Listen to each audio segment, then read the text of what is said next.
Barry O'Connell, and we're going to be talking, like always, about Maryland politics, and this time, District 8, Baltimore County. And I've got the map over there, and so it is at the northeast corner of Baltimore. It wraps around. It's right along the Baltimore border on the north and on the east in red. So it's an interesting district. It's it's a changing district. Um, Used to be heavily white. Now it's increasingly black. The demographics are changing in the area. And let's talk about what's going on. Two candidates have emerged for two main candidates. I mean, you know how vacancies are. There's sure to be lots of minor candidates, but the two main candidates are Caitlin Clem Kellner on the left and Kim Ross on the right. And this race to fill a vacancy is attracting a lot of attention. Let me give you the background on this race because I think it's interesting. All right, Johnny O, John Olszewski Jr., um, ran for Congress and won. Harry Bandari ran for Congress and lost. It's not even close. It's a huge difference. Okay. Johnny O takes 78.7% of the vote, 60, almost 66,000 voters. Harry takes 8.5, not 85, 8.5 with only 7,000 voters. So 66,000 to 7,000, huge difference. But you can't slow Harry down because he just charges ahead to the next position, and that is causing some consternation in District 8. All right, Johnny moves up to Congress. Senator Kathy Klossmeyer from District 8 gets the um, seat from County Council, and she is the new county executive, which leaves a Senate seat open. So we end up with, believe it or not, Harry Bandari running again, pushing himself to the front of the line, and Carl Jackson, who's been a loyalist, who's been loyal to Kathy and loyal to Johnny, and working for the people and focused on what's best for his district and what's best for his people. Um, they both went before the Central Committee.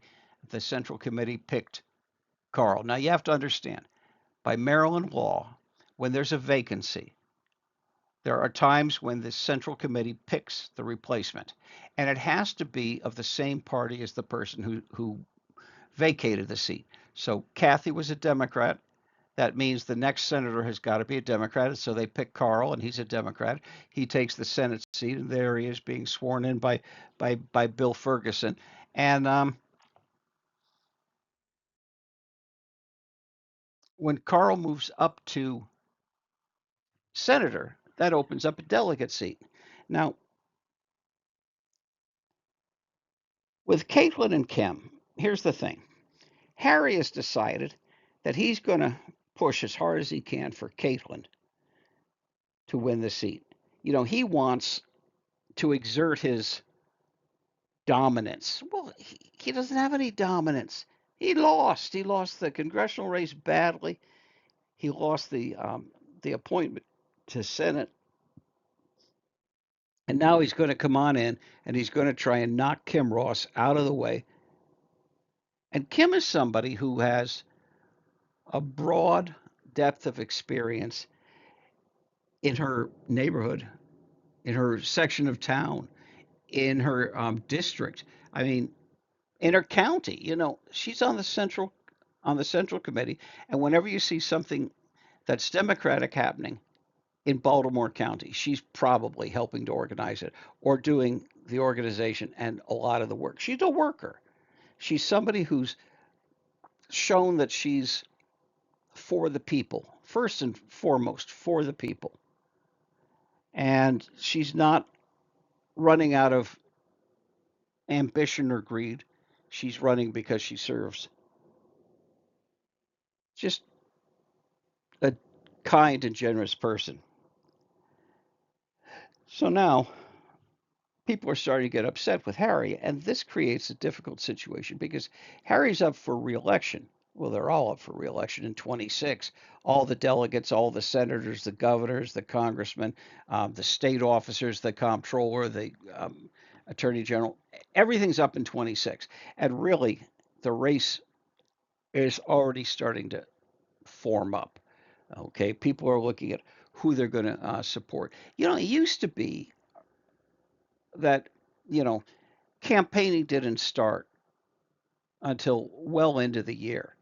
Now it's campaigning starts 2 years before it. So we're right up to the point where people are getting set.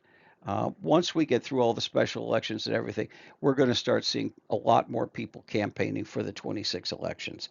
And that's an interesting situation because some people are thinking that Harry is too aggressive, too pushy, wants to jump to the head of the line no matter what it is. He's got to um, stick his hands into it. He wants a piece of everything. So now there's rumors that Harry may be facing a primary challenge.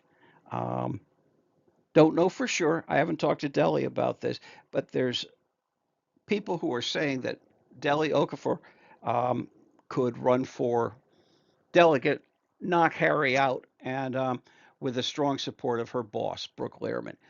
Brooke's sizing things up. Sooner or later, she's going to run for governor. Um, Delhi is one of her top people, handles a big area for her, but the area includes District 8. So it's the kind of an ideal situation where she can start looking at that district, working that district. She can be ready if she decides to run. No, I don't know. I don't know if she's going to run or not. But these are the rumors I'm hearing.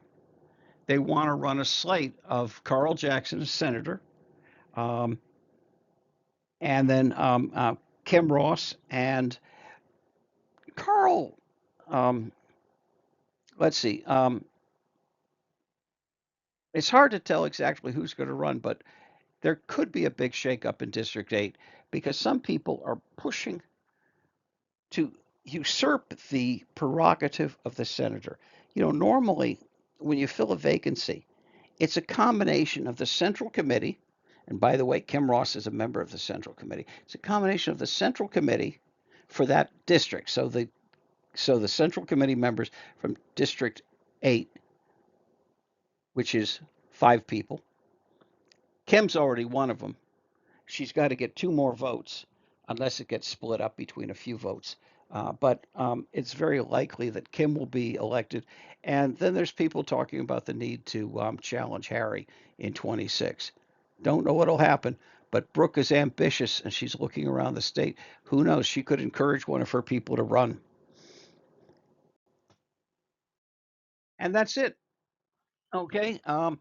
This is an extension of my group, Everybody's Maryland Politics. You're up to 668 members. 3,900 of them were online today. Our readership is going up and up. If you're interested in Maryland politics, stop by Everybody's Maryland Politics on Facebook. I hope you enjoyed this.